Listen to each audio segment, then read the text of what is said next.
থেকে তৃণমূল কংগ্রেসে যোগদান করব এবং সব একেবারে ইয়াং ব্যাচ, ইয়াং ব্লাড। আমরা আশা করছি সাগরদের নেতৃত্বে যারা আজকে আইএসএফ থেকে তৃণমূল কংগ্রেসে যোগদান করল, সাগর নিজের কথাই বলেছে যে ভুল করে ভুল জায়গায় চলে গেছিলাম, সঠিক জায়গায় ফিরে এসেছি।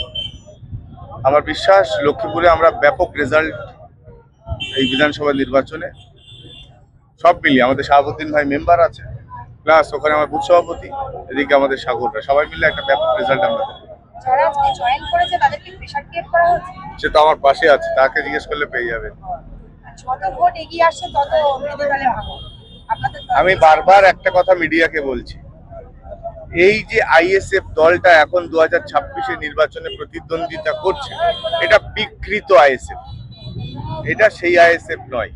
এই বিকৃত আইএসএফটা যারা আইডিওলজিক্যালি আইএসএফটা করে, তারা আইএসএফ কে মেনে নিচ্ছে না। এই বিকৃত আইএসএফটা যারা মন থেকে নিজেদের মতাদর্শ, আইএসএফ এর মতাদর্শ নিয়ে যারা রাজনীতি করতো, তারা সবাই মনে করছে এর থেকে মমতা বন্দ্যোপাধ্যায়ের উন্নয়ন এবং সম্প্রীতির সঙ্গে থাকাটা অনেক বেশি শ্রেয়। এবং বিশেষ করে একটা পার্টিকুলার কমিউনিটি যেভাবে টার্গেট হয়েছে বা বিজেপি, সেখান থেকে এই কমিউনিটিকে বাঁচানোর জন্য মমতা বন্দ্যোপাধ্যায় জোড়ো ফুলের প্রতি তৃণমূল কংগ্রেসের বিকল্প অপশন নেই।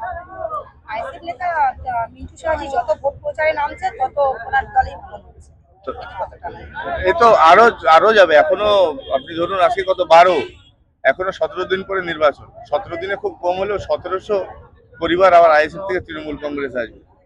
আমি গতকাল রাত্রেবেলা 400 পরিবারকে জয়েন করিয়েছি আমার নিজের অফিসে, আজকেও জয়েনিং আছে, এখনই গিয়ে করবো। হাদিপজিকার ধস নামবে, কালকেও আছে, ডেলি জয়েনিং আছে, ডেলি।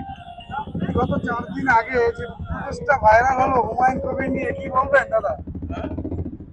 আপনি একটা 1 টাকার কয়েন যদি দেখেন, যদি অশোকের স্তম্ভ সাইডটা থাকে সেটা 1 টাকা, আবার যদি 1 লেখা থাকে সেটাও 1 টাকা।